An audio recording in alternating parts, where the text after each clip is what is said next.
You've once again reached the Overrated Experience Sports Betting Podcast. Welcome back. Another week of non-football, which sucks, but the betting world's got to move on. So, again, here we are at the Overrated Sports Betting Experience, and we are on Twitter. Follow us at Overrated Expert, EXPER2. That's Overrated EXPER2. And for those who have already tuned in week over week, I'd like to thank you once again. Woodville, Ohio, still on Washington. I know I'm saying that wrong. On the west side of the United States, our local folks from Scarborough, Whitby, Bowmanville, all around the Toronto area. Appreciate the support, and if you haven't joined us before, I'm going to switch up why you're actually listening. This is not a pro betting podcast. I do not have a supercomputer in the corner of my basement here at the home sports book, but I do have a passion for sports gambling, and you're here to follow along my journey to become a better. Better.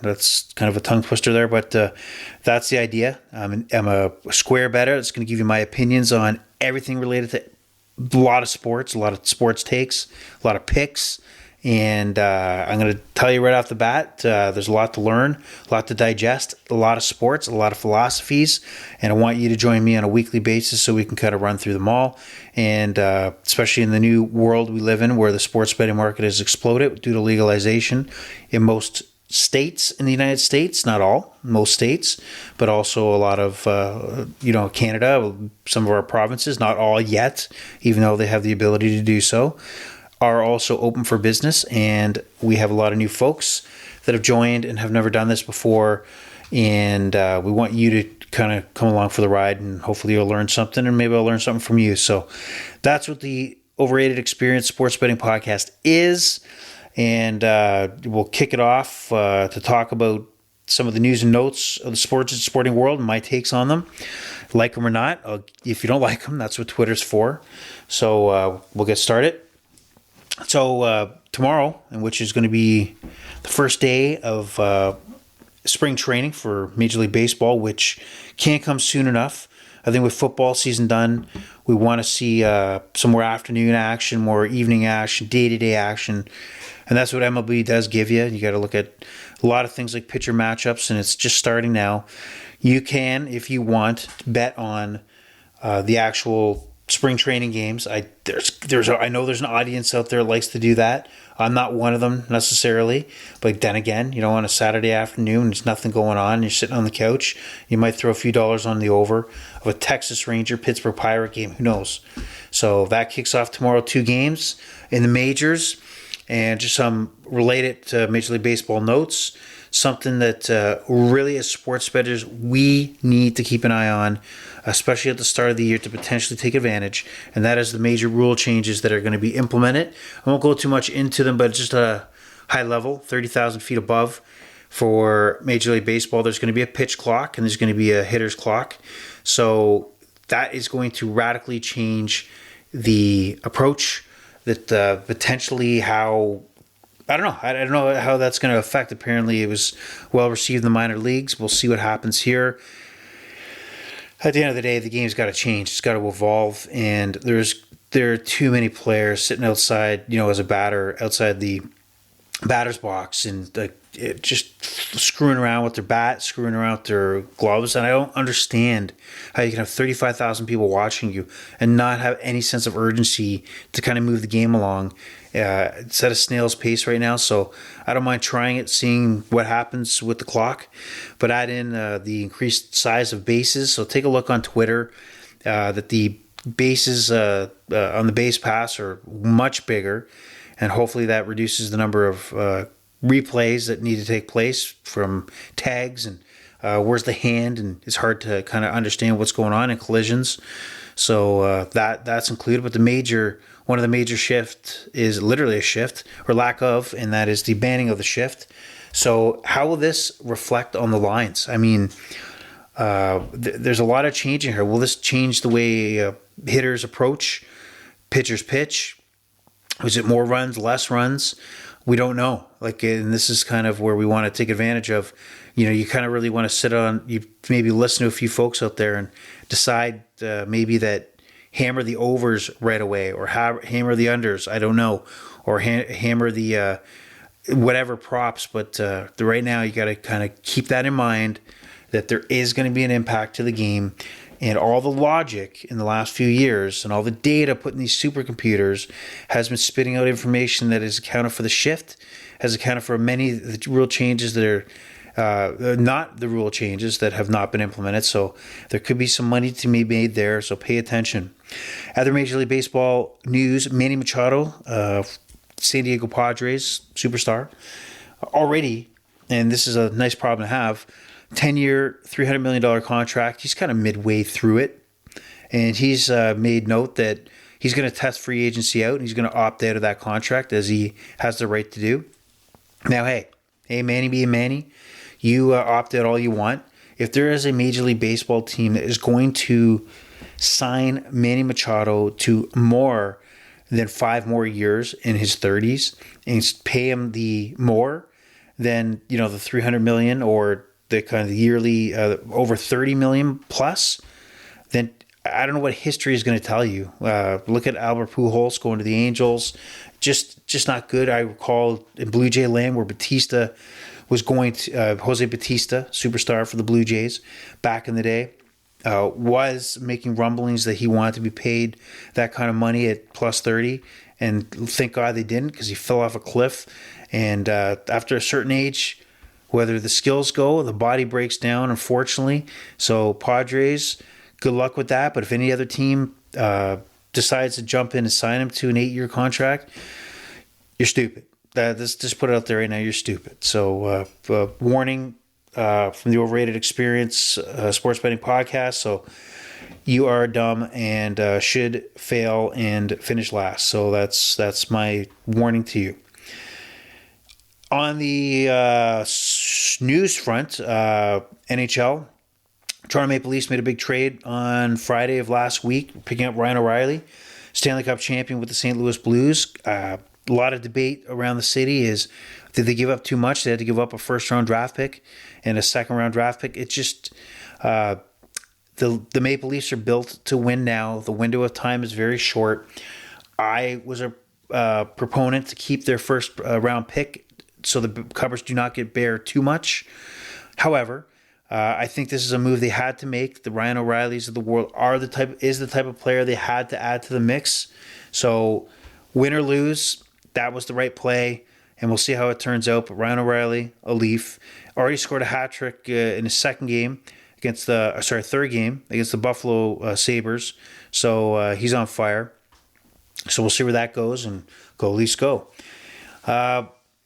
NBA All-Star Game over the weekend. I don't know how many of you watched the game.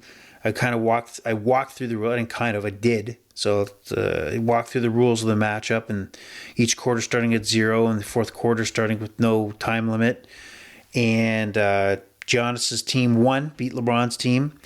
Funny enough, how LeBron's ankle was good to go, right? On the All-Star game, but the few games before the All-Star break, where he's trying to lead a Laker team to a playoff berth, or at least a play-in game berth, but he can't play. But that All-Star game, man, he was throwing the ball off the backboard, dunking, and just looked pretty damn good. And makes a statement that there's 23 games, the most important basketball he's had in his career, to get this Lakers team going. I don't know what to believe. So good job, LeBron. But the game itself, man, there has not been good feedback. Denver head coach Malone gave feedback. This is the worst game he's been a part of. No defense whatsoever. Marcus Smart of the Celtics kind of hinted at the same thing. Man, it's these All-Star games are getting old. They're outdated. I understand the players in the NBA want to be there, but I don't know. As fans, I really don't care. Who cares anymore? Time to scrap the NBA All-Star game. But some of the highlights that also came out of there was the Saturday night skill competition, which included the 3-point competition, and Damian Lillard Portland Trailblazers did win that game, or did win that the 3-point competition. Good for him. Good job. And something to hang your hat on there. You're not going to win an NBA championship in Portland, so you might as well get that under your belt. Slam dunk competition, which was probably a highlight. Mac McClung, D-League player now with the Sixers, surprisingly, had pretty much perfect dunks and won over Pelicans Pelicans Trey Murphy. Trey Murphy did solid, but nothing special. Mac McClung, I don't know. He's like 6'2", but still the incredible athletes in the NBA, and the way he dunked was a clear winner. But even the slam dunk competition, this was an exception to the rule. The other dunks were very bland and nothing you haven't seen before. And I don't know where you can take the slam dunk competition. It can't get, human beings can only do so much. So I don't know where that can go. I think we've hit their peak, and I think it's time to kind of maybe back away from that. And outside of that, probably the NBA All-Star Game needs a rethink as well. Similar All-Star chatter, NHL All-Star Game, even though it's well in the rearview mirror. Comment came out from Brad Marchand regarding an NHL plan to potentially send the 2025 All-Star Game to the cities of either Seattle, Edmonton, or Detroit. Brad Marchand warming up to those fans in those cities.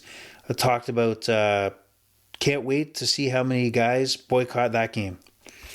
Now, the funny thing is, I did reply on Twitter to Brad Marchand, like basically, who cares what I say, but reaching out saying I'm pretty sure the three cities that do still buy NHL jerseys and center ice packages and tickets love to hear that one of the best players in the NHL is kind of bearing their city. But so he replied with all I had to do is say wah, like call me a baby, and hey, kudos to him, man. He's got a tons of followers that jumped on board with that. And Twitter can be a dark place when people are piling on. So, and not only did this guy get piled on, but also the three cities. Wow, there's no empathy or sympathy for Edmonton or Seattle and Detroit. So Twitter, I would probably recommend, if you tweet, do not read the replies and take anything personally, because it could get pretty ugly out there. So shed a few tears, but moved on with life. All right, other comments. Sorry, I'm going to circle back to the NBA, which I thought was a great story to kind of think of. Kevin Durant, when asked about the trades, is it good for the NBA for him and Kyrie to get traded? And he goes, I don't think it's bad for the league. It's bringing more eyes to the league. More people can be are more excited. Now, I bet you everybody out there, when Kevin Durant, who basically Kevin Durant and Kyrie Irving and James Harden at one point were all together, and it's supposed to be the big three, another super team, and it didn't go where. There's going to be victims here, and that's the city of Brooklyn. Any Brooklyn fan, any Brooklyn season ticket holder had Steve Nash as coach, those three in the lineup, and that kind of exploded, and, disappointment for Nets fans. But when you look at it, is Kevin Durant wrong? I mean, that trade deadline and the movement of players was stopped the Super Bowl, as far as the news coverage, and focused everything onto the NBA. So is Kevin Durant really wrong, or is he right? And I think he's kind of right. So I don't like it. I don't like the idea, but I'm into it. I like the trade deadline, but I think Kevin Durant has a point. So, there you go. And some NFL news. Derek Carr, released by the Las Vegas Raiders, has visited the New York Jets, and he's going to milk this. Right? He is going to milk this. So he's going to be on the tour for a while, visiting the Jets. He's going to say great things about the Jets, going to want to be there until he goes to Carolina, until he goes to Tennessee, until he goes wherever, and he starts the bidding war like he just, there was a whiteboard somewhere where they're mapping out their strategy to milk one of these teams as much as possible. And good for him. Hey, that's the way it goes. Supply and demand. And there's a high demand for quarterbacks.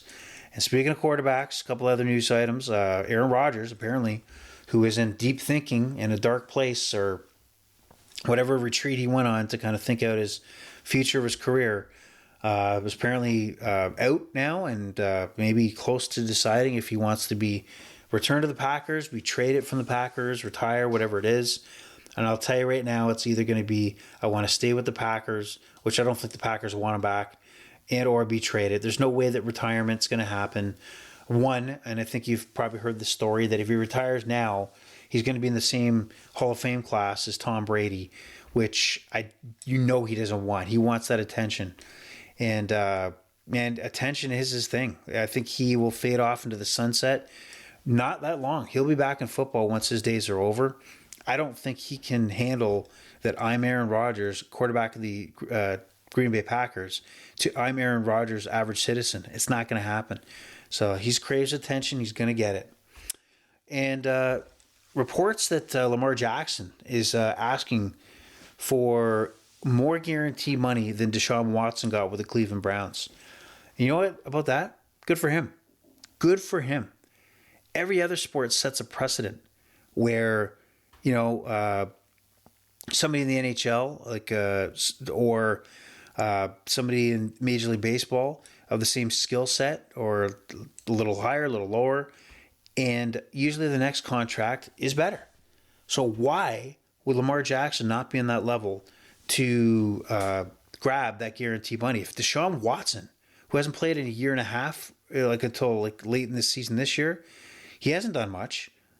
So Lamar Jackson, I hope he gets it. If he has the stones to hold out for that kind of coin, and then force the Ravens' hands to potentially trade him, because somebody out there will do it, then good for him. And that's better for every other quarterback in the NFL should get down on his knees and beg Lamar Jackson for an autograph, because he's going to change the game if that is indeed what he's attempting to do. And other notes before we get into some picks is MLS season is coming back. That is Major League Soccer action. Now, there's a lot of soccer fans that don't give a crap about MLS. I love it. This gives you the morning action, the EPL and the Bundesliga, in the morning afternoon with Serie A and La Liga, and then it jumps out to MLS. And usually there's a whole bunch of games on Saturday, like there is this Saturday. I cannot give you any picks at the moment because it's just too many games, and it's the start of the season, so weather plays a part because some of these teams are playing we're playing in February, where I know in Toronto it's 10 feet of snow out there, and I don't know exactly around the US, but there's going to be some games in DC. I don't know what the weather is, so when the TFC take on DC United, and it's going to be cold, and maybe the pitches are going to be sloppy, so we'll see what happens there. But I don't have any picks yet, but they will be on the board as we progress through into the spring on this podcast. Also, MLS news is the MLS playoffs are expanding. So they're altering the way they do their playoffs. It used to be each conference, East and West, had 7 teams that made the playoffs. Now it's going to be 9. So there's going to be, like the NBA, an 8-9 playing game. And then what will also happen is that in the first round, there will be a 2 out of 3. I don't know if I like that one, though. 2 out of 3 a series between the two teams before it goes a single knockout for the rest of the way. I don't like that. I don't like that because it becomes transparent that you're trying to milk the TV money in some way, or it just doesn't make sense to me to do that. Especially they start pushing the weather boundaries in the playoffs for MLS. So I just have to, maybe I'll like it when it gets there, but when I first heard about it, I don't know. Just keep it single game. I can't stand 2 out of 3 in soccer. Just can't do it. All right, so that's your roundup when it comes to the news and my takes. And you know what? Again, follow us on Twitter at Overrated EXPER2 to provide your takes. And I'd love to hear from you and tell me I'm wrong. And I'll respond with, no, I'm not. We'll see where that goes. Now, on to picks. What do we want to start with? Well, NBA's back. It's Thursday night. We're here tonight.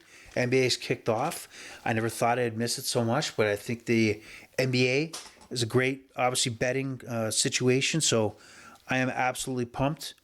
I will say right now, before we get into the NBA, I give out picks here, but obviously, like you, if you were doing a podcast, you give out picks and also continue to wager as the week goes on. There are some days during the week where you just simply get rinsed. On Saturday previous, just got rinsed on soccer. I did not have the NBA to save me. NHL was up and down. Some soccer has just gone south for this guy for a while. But thank God the NBA is back. Here we go, leading into tomorrow. Right now, there's only really lines out on FanDuel for the Friday action, but I'll give you some thoughts heading into not only Friday, but Saturday and Sunday, and then we'll move on. So some games that stand out to me is the first one on the board I like is the Brooklyn Nets visiting the Chicago Bulls. The spread right now is -1. The money line for Brooklyn is -102. Nets and Bulls. Obviously, the Nets have been rocked by the big trades of Kyrie and Kevin Durant. Ben Simmons is always a game-time decision, like he will be going into this game for the Nets. But they've been holding in there. They've been up and down. You know, they've had some big wins with the new group. They have Jacques Vaughn, their coach, has been pretty solid. And the Bulls have been on a tailspin. I think it's been 7 in a row they've lost before the All-Star break. And you got to think, as you're trying to handicap this game, you're looking at the Nets. They got to fall off, right? They got to completely go on a 7-game losing streak like the Bulls have just had, or are they going to play solid basketball because they're still in the playoff hunt, they're hungry, and they're playing a team game, or the Bulls going to turn it around and break that 7-game losing streak? I'm tending to leaning me in thinking of the game I'm going to pick is the Nets. I'm going to take the Nets money line at -102, and I'm going to ride that one. I feel 51% confident on that one, but I'm going to ride it and put my name behind it. And then as far as a player prop in there, I thought looking through one of the value plays was Mikal Bridges of the Brooklyn Nets. 8 out of the last 9 games, he's had 20-plus points. So, I mean, when I look at a -115 for 20-plus points a game against the Bulls, I think that's a steal. So, Mikal Bridges, Brooklyn Nets, to hit 20 or more points at -115, I find is a great, great play. Big game of the night is going to be Miami visits Milwaukee. Milwaukee is a -2 on this one. Here's how I look at this game. We could throw out numbers like every other podcast you would have, and every other betting site would throw 55,000 numbers to you. I'm going to throw numbers here and there. I hate that conversation. I get nothing out of those kind of podcasts. So hopefully that you look at this podcast differently. What I'll say to this is that on face value, the Milwaukee Bucks are obviously the better team here. They crush teams at home. They're almost unbeatable at home. Miami, though, is like a pit bull. They're like a scrappy dog. They just really play tough defense and stay in games. And it's like they're like a boxer that does not have knockout power, but you just can't knock them out. So I tend to like the Bucks in this game, despite Giannis is a game time decision. He has a wrist issue, and really coming into this game, what are the Bucks going to do? Right? Are they going to play him? I think he's going to play. I think he wants to play. But how many minutes? And have they sat there and agreed his rebounding and how physical can he play? So there's a lot of ifs on that. But at -2, I'm not going to touch -2. I'll tell you right now, I'd rather put a little more money on this one. I throw $100 on the -130 to win a $70 profit. So I'll regardless, even if Giannis is not in the lineup, I'll take the Bucks. I think that they're on a 12-game winning streak or so, or 11-game winning streak. It's ridiculous. And at home, they're so much better than they are on the road. And I think they have the depth to take out the Miami Heat, which I think they have peaked. They made the final during the bubble. Jimmy Butler leads the team, but this team is not even a thought when I think who might come out of the East to get to the final. So take the Bucks, money line, put a hunch on it, and don't look back. Parlay. I mean, a professional bettor may not take this, but I don't care. I am. And that's the Phoenix Suns and the Clippers both to win. So 100 will pay out $76. Now, here's the reason I'm looking at this is that the Suns are taking on OKC. OKC is just coming off a game against Utah tonight, and the Kings are coming off a game against Portland and have to travel to LA to play the Clippers. So I like those back-to-backs, and where they're heading to, obviously, teams that are a favorite. So I see that positively resulting in my favor. That is Suns and Clippers parlay, money lines each, $76 profit on 100. So there's the Friday plays in the National Basketball Association. Now, Saturday, Raptors, early game, 12:30, Detroit. I like these teams totaled over 230. I don't know what the line is right now. It has not been popped up for the over-under, but I would take anything over 227.5 as over for this game. And watch those Raptors, because it seems like every game they give up 40, 34, or late 30s to 40 points in a game against a team that did not look like they were in a game at all. Tonight against the Pelicans here on Thursday night, let me just quickly look at the Raptors. The Raptors won the game 115-110. But they gave up 38, they give up 32, 33 points third quarter and fourth quarter. So their defense falls asleep at some point. So I like that game to go over. Raptors are inconsistent. Denver, Memphis. Look at this. This is a big matchup, right? This is the number 1, number 2 seed in the East that nobody's picking. Nobody's picking like these teams to go to the final, right? Even though they're 1 and 2, 6-game lead by Denver. But I think Denver is a very, very good team. Denver, I gotta believe, is going to come guns a-blazing against Memphis, and Memphis the same thing to kind of prove, who's top dog in the West. But I always like Denver. I'll take Denver anytime. I don't know what the line is, but if they were a dog in any way, like they were against Cleveland tonight, I would take Denver. So just keep an eye on that. Saturday night as well, Boston takes on Philadelphia. Philadelphia at home. I like the team. I'm going to lean toward the Sixers. Boston squeaked one out in overtime tonight against the Indiana Pacers. Boston's the best team in the East according to the record, but I think Philadelphia at home in Embiid will be too much for Boston, and I like the value there. And I got to believe that Philadelphia would probably only be a small favorite. Sunday, something to think about. I like Clippers, Sacramento. Sorry, I'm going to say LA. The Clippers take on the Denver Nuggets. If it's a small 2.5, 3, I like the Nuggets there. Sacramento takes on OKC. I see a lot of scoring in this game. Oh yeah. So if this game is anywhere between over or close to 234.5, hit the over on that. OKC is a young team. They're going to be at least have a day rest. Sacramento's going to have a day rest. I see a lot of points in this game. And that concludes. Going back to the earlier game on Sunday, Raptors on the road head to Cleveland. Cleveland, to me, I find has way too much depth for the Raptors, who have struggles relying on their bench. I see this kind of an easy one for Cleveland. I see them pulling away late. So if Cleveland is anywhere -8 or less as far as a favorite, I would tell you to take on the Cleveland Cavaliers. All right, so that is from the basketball perspective. And here we go into the NHL. NHL has been kind of keeping me busy while waiting for basketball. Some good matchups on Friday. Now, Buffalo, big win tonight in Tampa Bay, high-scoring affair. But they're back-to-back going into Florida. Florida's sitting there waiting for them.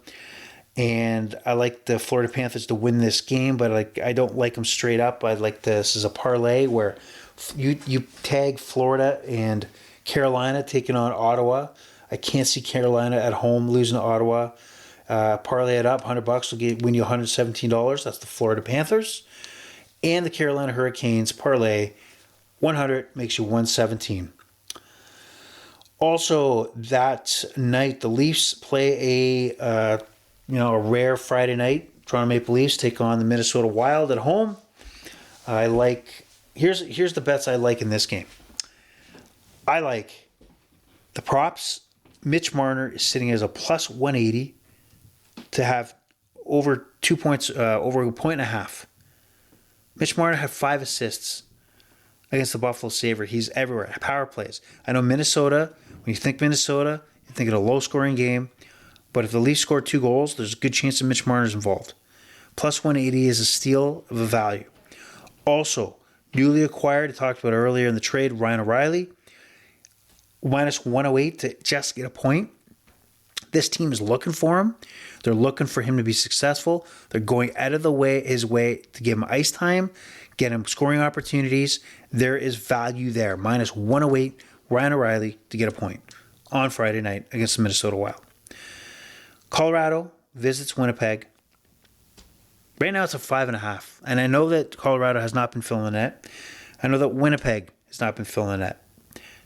I like this game to go over anyway. There's too much talent involved. And for those folks sleeping on the Winnipeg Jets, don't. Look at this lineup. Kyle Connor, Dubois, Scheifele. I mean, they got players. Morrissey on the back end. Neil's out. Eller on the back end. And this team could make a run. I mean, Hellebuck and net. They have a good core. It happens they live in Winnipeg. You're not going to know about it. But Nikolai Ehlers, defenseman for the Winnipeg Jets, right now in this game is plus 250 to get a power play point. He just had a power play point goal against the Islanders the other night for Winnipeg's only goal. So I like that. I like the Winnipeg Jets to put up a few goals.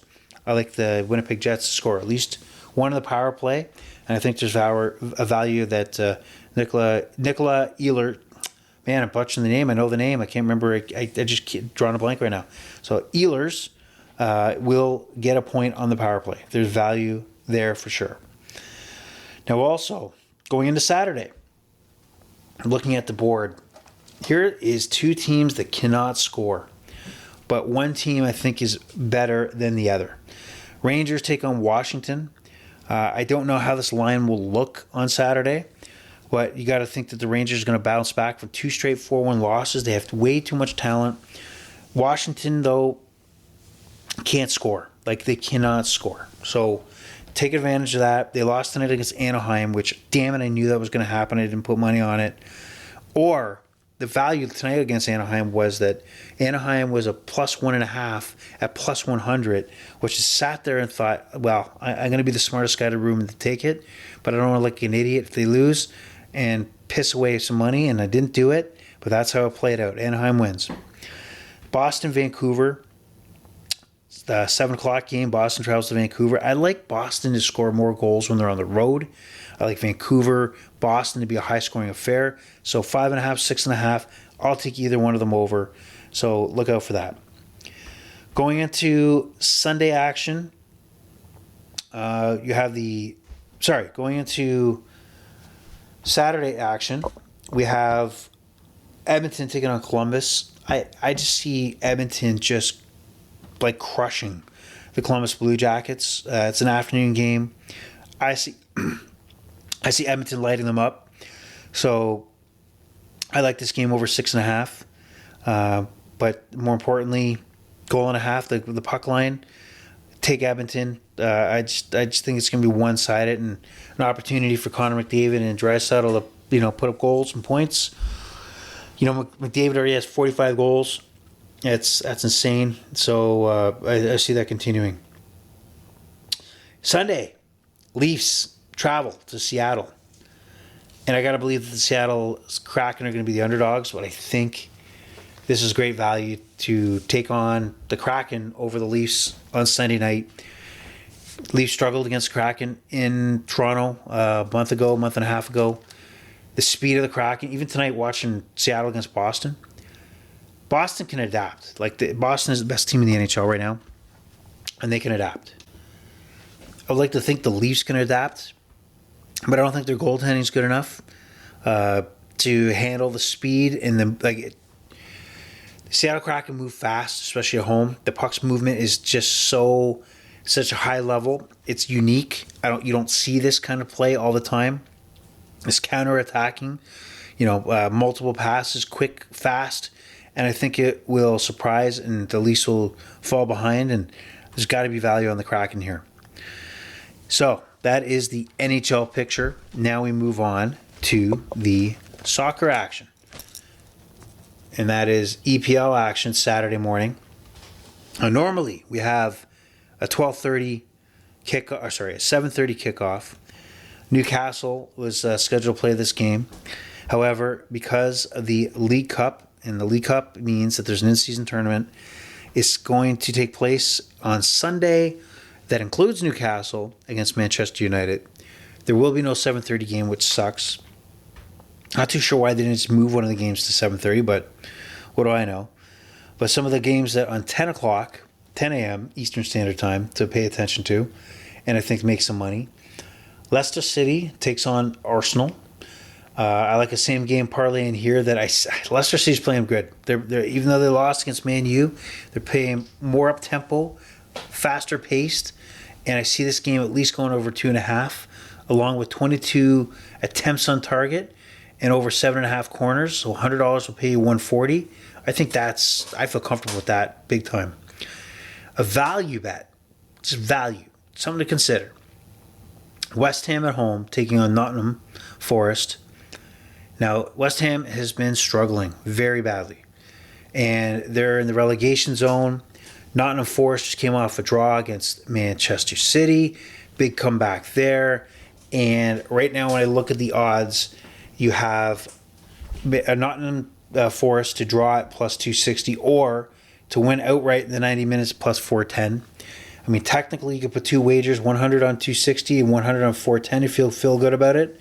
And you make some bigger gains if there's a draw or win in your favor. And hopefully it's the Nottingham Forest win.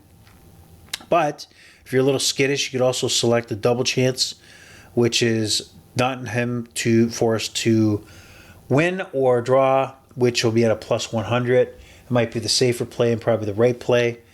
But that, to me, looks a little tasty. Going into the 12:30 matchup, Crystal Palace take on Liverpool. Liverpool was embarrassed in the Champions League this week. They were up 2-0 against Real Madrid, the team that beat them in the finals of the Champions League. They're up 2-0, and Real Madrid scored 5 straight goals. They go into the second leg, to decide who's moving on. Well, Liverpool pretty much has no chance. I got to believe they're going to come out here and try to make a statement. I got to see at least 2 goals. Crystal Palace can be a little stingy, but 2 goals at least. Over 8.5 corners. I think Liverpool's going to be pressure, and 8 or more shots on target. And that'll get you a nice little payout as well. I didn't write it down, so sorry, forgot to do that. Moving on to Sunday, Tottenham hosts Chelsea. Last week I said take Chelsea, don't take the win, but hey, they'll score at least 2 points. Okay, they'll score at least 2 goals, and they'll at least have 5 shots on target. Well, they squeezed out 5 shots on target, but they couldn't score a goal against Southampton. Southampton is the worst team in the EPL, and to lose at home when you spent over hundreds of millions of dollars on players in the recent transfer window, Graham Potter, coach of Chelsea, probably should have packed his bags and left immediately. I don't see him lasting long. That's the lowest point you could possibly get for Chelsea at this point in the season. But I got to believe coming into this game against Tottenham, the over at 2.5 is a plus. I would take it. I'm going to take it. I got to believe Chelsea's going to wake up at some point and their stars are going to start scoring. And then you got obviously on the Tottenham side at home, Kane, Song's been coming off the bench and he's been scoring. So I like that. Simple over. So take that to the bank. And then the League Cup final I talked about earlier, Newcastle not playing on Saturday, but pushing over to the Sunday and playing in the League Cup. Now, the League Cup means a lot more to Newcastle, which is a team, it's on the rise, starting to spend money, acquiring players, Saudi ownership.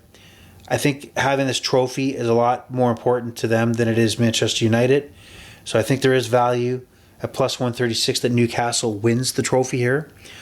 And also a good, I thought was a great play was same game parlay over a goal and a half. And again, anytime Newcastle plays, I think corners. So goal and a half and over 9.5 corners. $100 gets you $191, meaning that you're going to get 100 back plus $191. So I'm not just saying you're making $91. I like the value there. So that does it for soccer action. Now, the one thing I forgot to mention earlier is that next week we absolutely have a huge Gagne versus Jones UFC Championship, March 3rd. Prepare for that for you fight fans out there. It should be a good one. And maybe John Jones is the GOAT. Well, we'll find out now that he's at heavyweight, and he'll be the second after Daniel Cormier, when they're both the light heavyweight and the heavyweight. So he might be the GOAT after Saturday night. Anything else we got to talk to? Well, you're going to have to wait till next week. The pleasure's all been yours. And I'm going to say over and out. Bye-bye.